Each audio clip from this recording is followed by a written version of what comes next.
Assalamualaikum warahmatullahi wabarakatuh.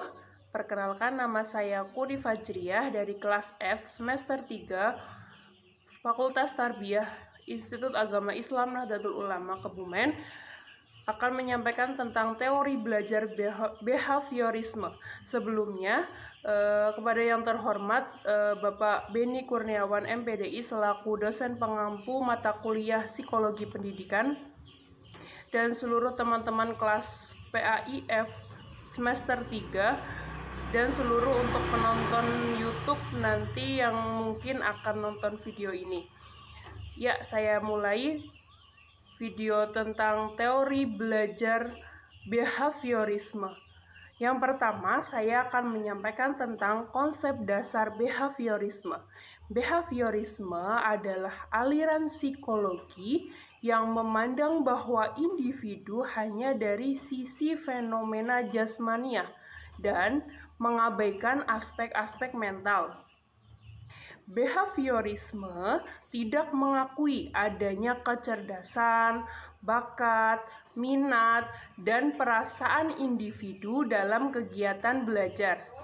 Menurut teori ini, belajar semata-mata hanyalah melatih refleks-refleks jasmania sedemikian rupa sehingga menjadi kebiasaan yang dikuasai individu.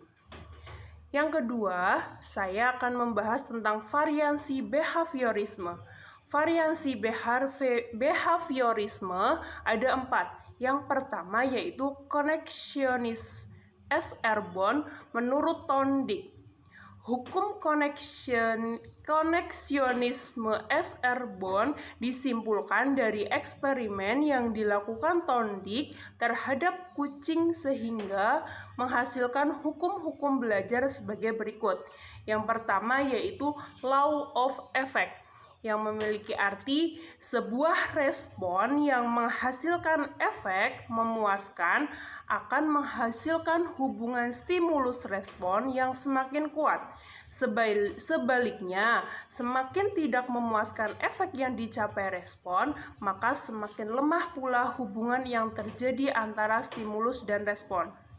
Yang kedua yaitu law of readiness, yang memiliki arti kesiapan belajar mengacu pada asumsi bahwa kepuasan organisme berasal dari pendayagunaan satuan pengantar atau conduction unit, di mana unit-unit itu menimbulkan kecenderungan yang mendorong organisme untuk berbuat atau tidak berbuat sesuatu.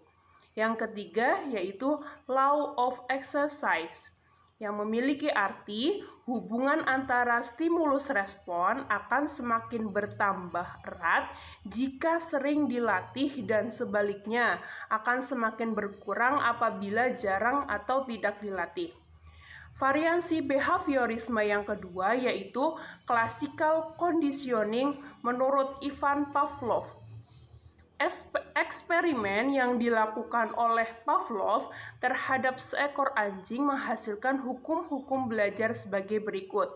Yang pertama yaitu law of respondent conditioning, atau hukum pembiasaan yang dituntut.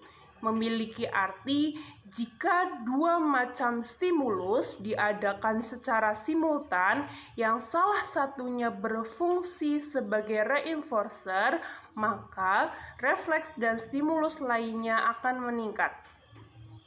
Yang kedua yaitu law of respondent extinction, yang memiliki arti atau hukum pemusnahan yang dituntut. Artinya, jika refleks yang sudah diperkuat melalui respondent conditioning dihadirkan kembali tanpa menghadirkan reinforcer, maka kekuatannya akan menurun. Variansi behaviorisme yang ketiga yaitu operant conditioning menurut B.F. Skinner. Eksperimen yang dilakukan oleh B.F. Skinner terhadap tikus dan burung merpati menghasilkan hukum-hukum belajar sebagai berikut. Yang pertama yaitu law of operant conditioning, yang memiliki arti jika timbulnya perilaku diiringi dengan stimulus penguat, maka kekuatan perilaku tersebut akan meningkat.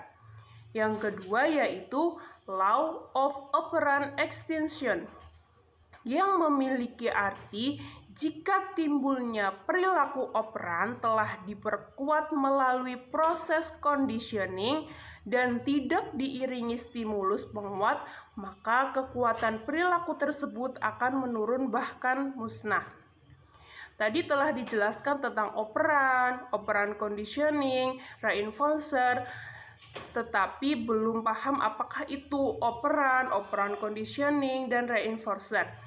Di sini saya akan menjelaskan tentang operan dulu. Operan yaitu sejumlah perilaku dengan efek yang sama terhadap lingkungannya. Respon dalam operan conditioning terjadi tidak didahului oleh stimulus, tetapi oleh efek yang ditimbulkan oleh reinforcer. Sedangkan reinforcer sendiri itu adalah stimulus yang meningkatkan kemungkinan timbulnya sejumlah respon, namun tidak sengaja diadakan sebagai pasangan stimulus lainnya, seperti dalam contoh classical conditioning. Variasi behaviorisme yang terakhir yaitu social learning menurut Albert Bandura. Dalam hal ini, Albert Bandura memandang bahwa perilaku individu tidak semata-mata refleks otomatis atas stimulus airborne, tetapi juga akibat reaksi yang timbul sebagai hasil interaksi antara lingkungan dan skema kognitif individu itu sendiri. Prinsip dasar belajar menurut social learning yang disampaikan oleh Albert Bandura adalah bahwa apa yang dipelajari individu, terutama dalam belajar sosial dan moral, terjadi melalui peniruan atau imitation, dan penyajian contoh perilaku atau modeling. Dalam teori ini, conditioning masih dianggap penting dalam social learning. Pemberian reward dan punishment akan membuat seorang individu berpikir dan memutuskan perilaku sosial mana yang perlu dilakukan. Pembahasan yang ketiga yaitu tentang aplikasi behaviorisme dan pembelajaran. Belajar dalam teori behaviorisme didasarkan pada pemikiran bahwa belajar merupakan salah satu jenis perilaku atau behavior individu yang dilakukan secara sadar. Individu berperilaku apabila ada rangsangan sehingga dapat dikatakan bahwa peserta didik di SD atau MI akan belajar apabila menerima rangsangan dari guru. Semakin tepat dan intensif rangsangan yang diberikan oleh guru, akan semakin tepat dan intensif pula kegiatan belajar yang dilakukan oleh peserta didik. Dalam kegiatan belajar, kondisi lingkungan berperan sebagai perangsang atau stimulator yang harus direspon individu dengan sejumlah konsekuensi tertentu. Konsekuensi yang dihadapi dapat positif, misalnya perasaan puas, gembira, pujian, dan sejenisnya. Namun dapat pula mendapatkan konsekuensi yang negatif, yaitu seperti perasaan gagal, sedih, teguran, dan sejenisnya. Konsekuensi positif dan negatif ini berfungsi sebagai penguat atau reinforcer dalam kegiatan belajar peserta didik. Seringkali guru mengaplikasikan konsep belajar behaviorisme secara tidak tepat. Misalnya, setiap kali peserta didik merespon secara tidak tepat atau tidak benar suatu tugas, guru memarahi atau menghukum peserta didik. Padahal tindakan guru memarahi atau menghukum dapat disebut salah dapat disebut salah atau tidak profesional apabila hukuman atau negative consequence tidak difungsikan sebagai penguat atau reinforcer. Peserta didik seringkali melakukan perilaku karena meniru apa yang dilakukan oleh orang lain, seperti saudara kandung, orang tua, teman sekolah, bahkan oleh gurunya. Oleh sebab itu, lingkungan sosial peserta didik merupakan lingkungan yang mengkondisikan secara efektif dan memungkinkan peserta didik melakukan kegiatan atau perilaku belajar secara efektif pula. Demikian yang dapat saya sampaikan tentang teori belajar behaviorisme. Dapat disimpulkan dari yang saya sampaikan tadi, behaviorisme adalah aliran psikologi yang memandang bahwa individu hanya dari sisi fenomena jasmania dan mengabaikan aspek-aspek mental. Dalam hal ini, behaviorisme hanya tidak mengakui adanya kecerdasan, bakat, minat, dan perasaan individu dalam kegiatan belajar. Demikian yang dapat saya sampaikan.